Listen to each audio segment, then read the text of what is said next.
வணக்கம். நவம்பர் மாதம் என்றவுடனே நாம் நினைவுக்கு வருவது குழந்தைகள் தினம்தான். பண்டிட் ஜவஹர்லால் நேரு அவர்களது பிறந்தநாளை தான் நாம் குழந்தைகள் தினமாக கொண்டாடி வருகிறோம். வெள்ளை மனம் படைத்த குழந்தைகளுக்காக இந்தியாவில் ஆண்டுதோறும் நவம்பர் மாதம் 17ஆம் தேதியை நாம் குழந்தைகள் தினமாக கொண்டாடி வருகிறோம். பண்டிட் ஜவஹர்லால் நேரு அவர்கள் 1889ஆம் ஆண்டு நவம்பர் 17ஆம் தேதி அலகாபாத்தில் பிறந்தார்.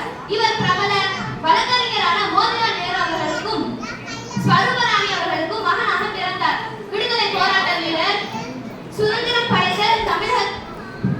படைத்த இந்தியாவின் முதல் பிரதமர் என்ற பெருமைக்குரியவர் ஆவார்.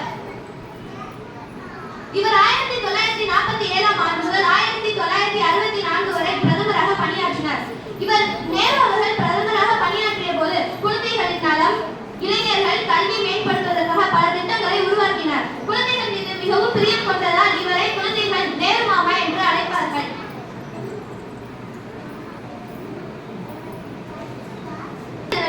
நம் நாட்டில் உள்ள அனைத்து குழந்தைகளுக்கும் பாதுகாப்பும்